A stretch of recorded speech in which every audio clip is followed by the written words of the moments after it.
sure most people would say the world would be a better place without me. I don't disagree. I wish I could say I didn't mean any of it. I thought it. Did you become like a good person? I felt it. You made it sound like an emergency. I said it. They weren't boyfriend and girlfriend! Oh, she needs exorcism.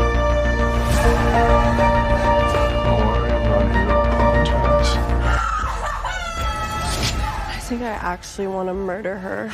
What about Nate? I have a few ideas.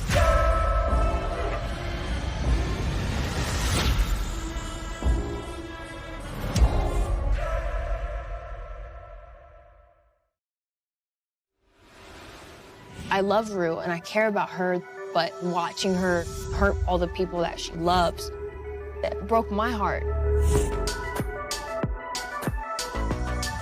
Episode 5 has always been just a really difficult episode to tackle. And it shows, I think, the devastation addiction can cause, not only on the person who is dealing with it, but also the family that has to get them help.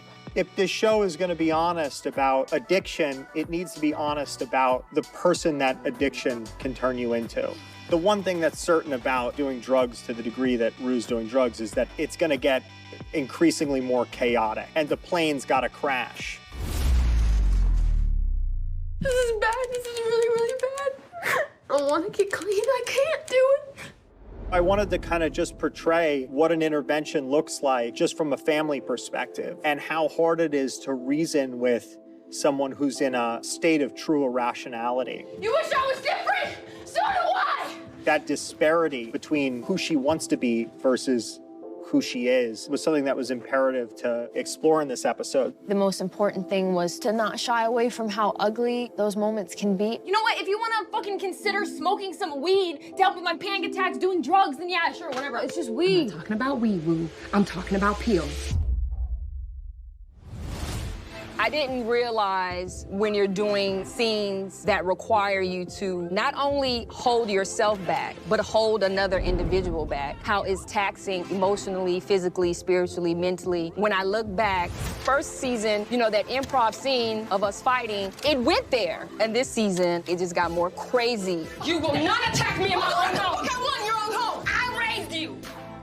From the moment I met Zendaya during our chemistry read, we automatically clicked. We're both delicate in a sense of, let's make sure after every take, we come, we hug, you okay? Did I bruise you? Did I hurt you? What did you do with them? We flushed him down the toilet. I'm really thankful that Jules did tell Rue's mom. It's one of the more mature decisions Jules has made. I think it comes down to her prioritizing Rue's safety and health and future.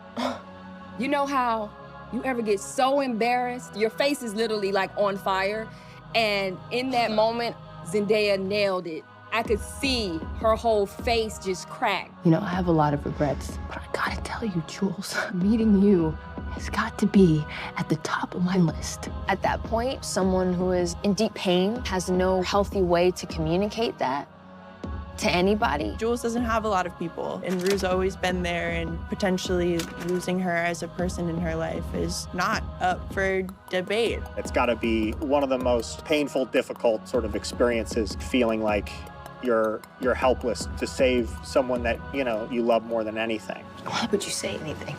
I love you, and I want to help you.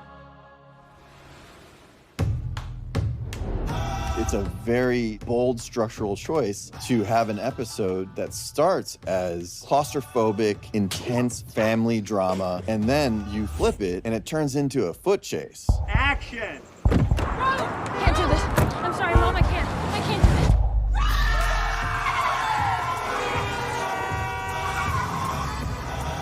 We always look at what best serves the narrative, and this was an episode that we wanted to be flexible with, and we wanted to be able to move around it in whatever way, given that it's such a performance-heavy episode. I just let it unfold in the way that it would unfold in that situation. We just took it one page at a time and really worked on the blocking of the scene, and we thought the flexibility of handheld and a slightly more verite approach would really benefit it. Everything okay, miss? Totally. Where you headed? Home. Excuse me? I'm headed. Basically, the entire episode is like Rue on the run, right?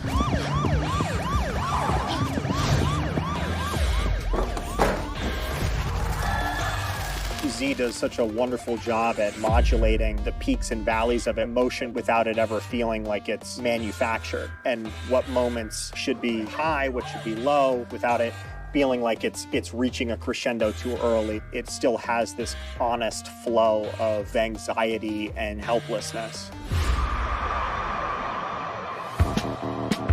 In this episode, Rue's hair really worked with the story. It really showed the state that she was in and everything she was going through. Her hair was the most difficult to do in the whole show. Difficult because there's not much that I had to do with it, but definitely making hair not look glamorous when you have a glamorous, beautiful person, it's hard work. So sometimes she would walk in the door, just her having her natural hair, it's perfect. There's emotional reasons behind the characters' hair and makeup. We didn't want to shy away from the ugliness and the reality of being in that mind space as her emotional state just gets messier and messier and messier.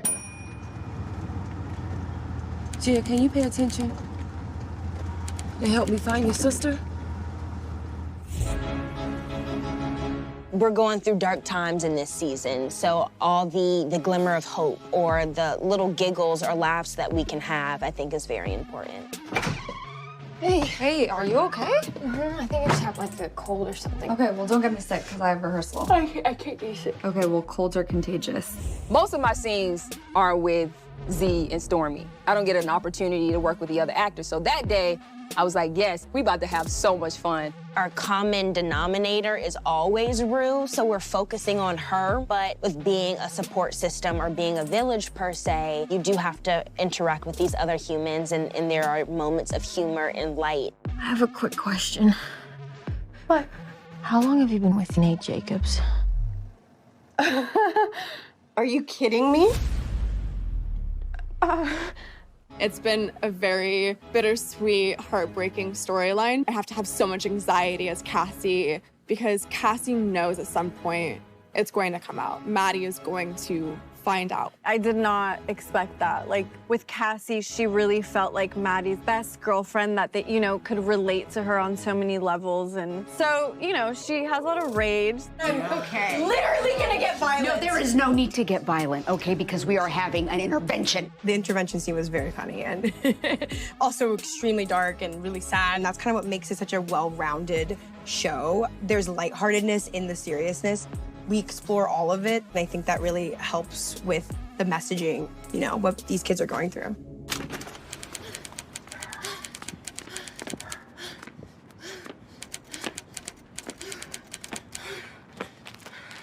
Some scripts are very visual. A practical lighting cue or details like this sometimes are written in the script. So we do a lot of over-stylized lighting that follows a certain emotional realism.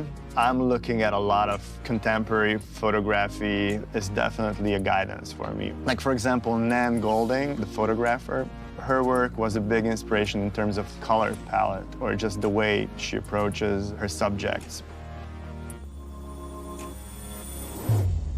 We were shooting that episode for about a month, and just to see Z continue to build upon the rage and the anger and the withdrawal that follows and consistently push it narratively forward, I think was one of the more impressive things that I've witnessed her do. I think the spirit of the Euphoria is always empathy, is always to see people from their own eyes and try to feel what it's like to exist in somebody else's head. There's obviously parallels that I have in my own life to Rue, so it wasn't hard to imagine how that situation would unfold. There's a mother sitting there at a kitchen table having spent the whole night looking for her daughter. It's ultimately, I think, something we forget about addiction is the impact that it has on families. As a parent, I can't imagine being on the other end of something like that. And so I think just ending on Leslie and the relief of knowing that Rue has come home, allow for the empathy of the episode to be reconfigured at the end.